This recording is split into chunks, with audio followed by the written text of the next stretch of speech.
The Dauntless. Systems boot ready. Primary power online. Awareness online. Audio-visual receivers online. Physical controls booting. Hurry, hurry, oh please hurry, she chants in the prison of her mind as she reboots. It's less than a second.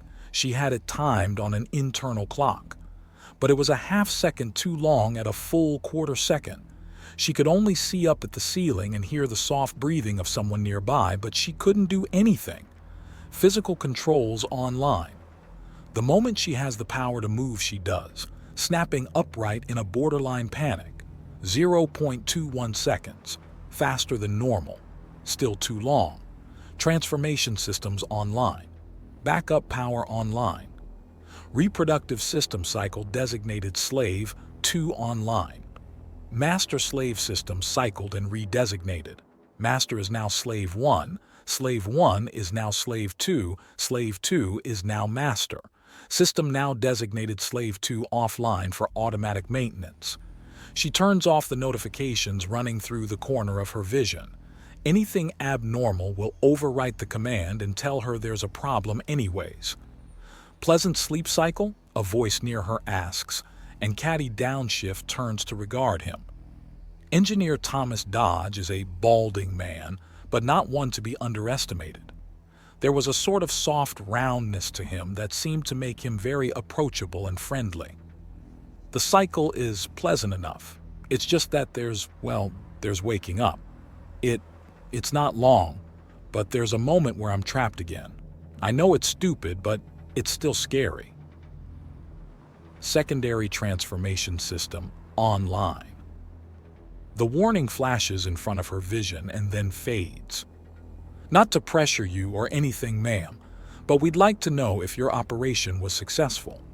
We kept a very close eye on your upgrades and augmentations when you were powered down, and though everything seems on the up and up, there's nothing like confirmation, Dodge says, and she looks at him before nodding. Initiating shrink, she says, and the world seems to fall away from her. The bed she'd been sitting on goes from properly sized to absolutely gigantic as Dodge seems to grow from tiny and cute to large and kind of handsome. Was the room always this big? She asks, and he chuckles. It was indeed. The shrinking seems to have worked perfectly. How's the energy readout? Dodge asks, and Caddy considers for a moment. I seem to be operating at maximum efficiency. I can stay in a shrunken stat for the next 30 hours. She starts scooching over to the edge of the bed, and Dodge offers his hand to help her down. That seems to have worked flawlessly. Welcome to the same level of the rest of us, ma'am. Now you can use the short doors. She can't help but smile. Thank you, sir. I must say, seeing things from your angle might prove to be a novel experience. He chuckles. Indeed. Now, how about that new transformation? He asks, and she considers before triggering the change. Her ears and tail retract as her body reconfigures. The shrinking technology triggers again, and her body reconfigures to slim her profile. Tiny projectors activate and sync up with her body movements.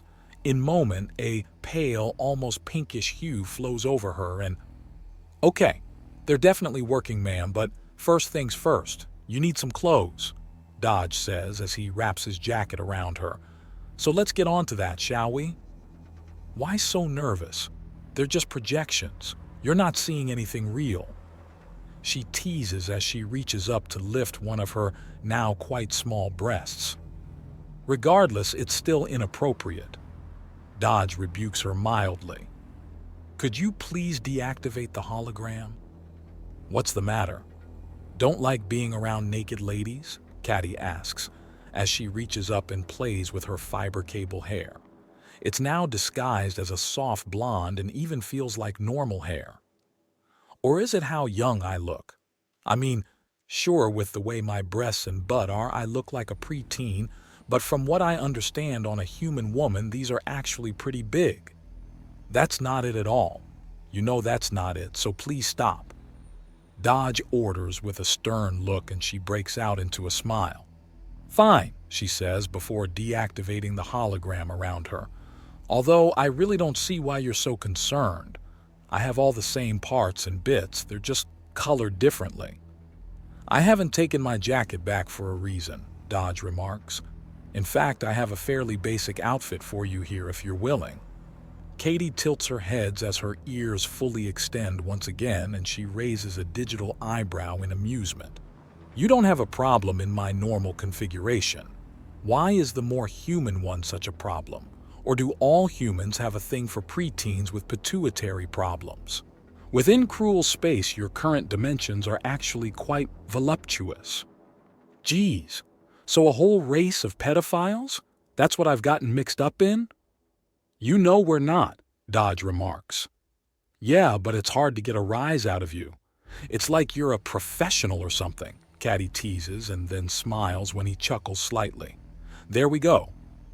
Could you please put this on? He asks, and she sighs before taking the folded clothing in his arms.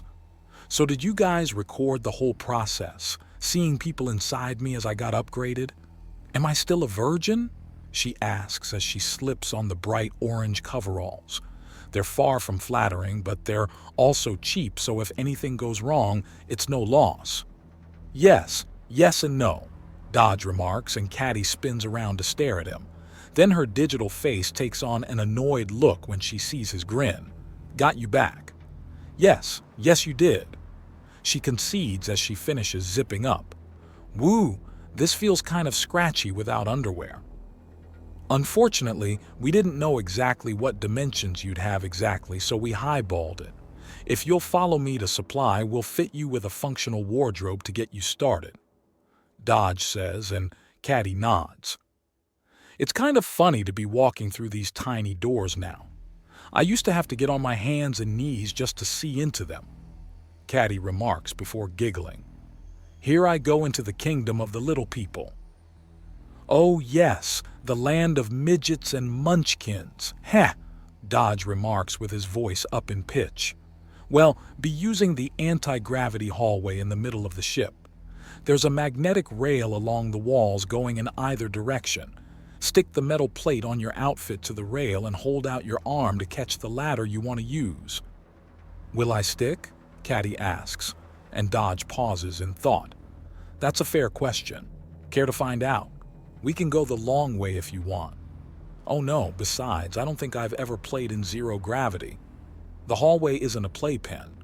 So you're saying that you've never found troopers having fun in there? The first leg of our trip was without gravity, if you'll recall. By the time you arrived, any novelty was long worn out. Dodge explains as he shows Caddy to a ladder that goes upward into the shaft. You still haven't answered if I'll stick to the rail. Caddy remarks. The rail isn't that strong magnetically, he assures her as he climbs up. Whoa, she mutters as she pushes away from the ladder after climbing and drifts backwards. The wall and rail are... Dodge begins before she drifts right into the rail going the wrong way. The robotic woman gives out a squeal of surprise as the weak magnet still affects her through the outfit and drags her off and away. Hang on, Dodge says as he hurls himself after her with the help of the ladder before sticking to the rail. He then turns and plants a single steel-toed boot on the rail and then starts climbing the rail like a ladder to catch up with her. Help me! She squeals and he grabs her around the ankle and holds his arm out to catch the next ladder for a sudden but not painful stop. Blag! Is the drama over? Dodge asks in amusement. That scared me. I could have been hurt. No, the absolute ends of the rails are heavily padded and angled so you bounce off and float in the middle of the hallway. Look. He explains, nodding down the hallway where the end is close enough to easily make out. He then gives her leg a tug and adjusts her to standing on the floor. This is harder than you think. Zero gravity and microgravity are a big game of three-dimensional pool with a... You have no idea what I'm talking about, do you? He asks, and she shakes her head. Of course. I'll have to introduce you to some of the rec rooms on the way back from supply. Video games are nice and all, but there's something to be said about something more physical with friends. Darts, pool, air hockey, bowling, and more. That sounds nice? Caddy asks. So, you want to climb down and out for the long way around, or do you want to give the rail a proper try? It's kind of confusing, Caddy remarks. It's easy, Dodge says, holding out his arm and bent at the elbow. Just hold your arm out like this and then reach out when we're at the ladder. Ours is number 26. It has bright yellow and blue tape on it. Oh, okay, Caddy says as she looks around before nodding. You first. Certainly. This way then, he says and holds out his arm to catch the magnetic rail. Just stop being afraid. The edges of the ladders are padded. You'll be fine no matter what. Saying it's safe and believing it are different things, Caddy calls down to him as she puts her hand on the rail and is pulled along. She seems to calm down now that she's in control and even grabs a few ladders to stop and start again. By the time she arrives at ladder 26, she's easily using the magnetic rail and is actually smiling.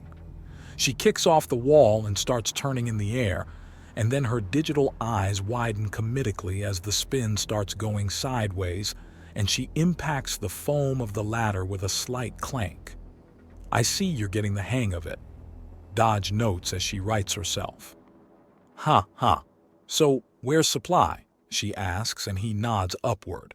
Head on up and I'll show you the rest of the way. He tells her, and she quickly goes through a moment of disconcertion as she re-enters the gravity. All right, we're just a little ways away. So, what happens to me next? I can wander the Dauntless. Is there anywhere I'm not allowed to go? Those places are guarded. The guards will tell you if you're not allowed. Everywhere else you're allowed to be in. As for beyond that, Dodge shrugs. That depends how you chose to help. Your mother ran an insurance company, so that kind of bureaucratic skill might be a way to earn some pay. Really? As much as people dislike the idea, a lot of paper pushers are needed to keep everything straight. Maybe if I could get my hands on some legal training. I think I'd like to be a lawyer, Caddy remarks, and Dodge considers. You'd be around some interesting company then. The lawyers we've got here on the Dauntless have gained a reputation for long rants at how backward stupid the laws of the galaxy are and how most are more loophole than legislation, Dodge says before stopping. Here we are. Supply. Time to browbeat the tight-fisted bugger into actually doing his job. I heard that, the officer in Supply shouts. Good. Then put on a friendly face. Miss Downshift is here for some proper clothing.